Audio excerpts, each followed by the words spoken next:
مرکز مطبوعات وزارت کارهای داخلی تاجیکستان خبر داد که طی 2 روز گذشته در 2 صدمه در جنوب تاجیکستان 2 نفر از جمله یک کودک 9 ساله به هلاکت رسیده است.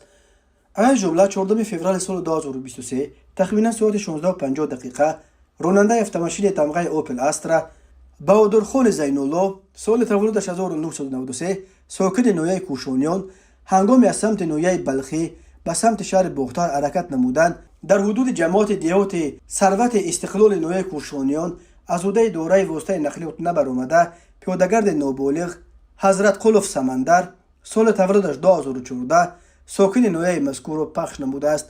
در نتیجه نابالغ حضرت قلف جراحت وزن جسمانی برداشته در بیمارخانه جان داده است.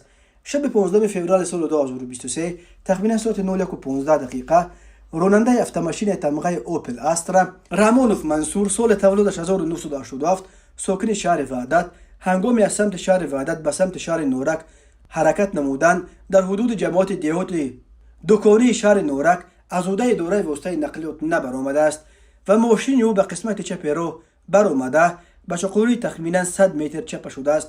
در نتیجه مسافر автомашین سفر و انزورت سال تولدش 1983 ساکن شهر وحدت جراحت‌های گوناگون جسمانی برداشته در بیمارخانه به هلاکت رسیده است. از روی این حادثه ها تحقیقات ادامه دارد. هر سال در راه‌های تاجیکستان بر اثر صدمه‌ها تا 400 نفر به هلاکت رسیده 1200 کس معیوب می‌شوند. 10 نفر از قربانیان این صدمه‌ها متاسفانه کودکانند.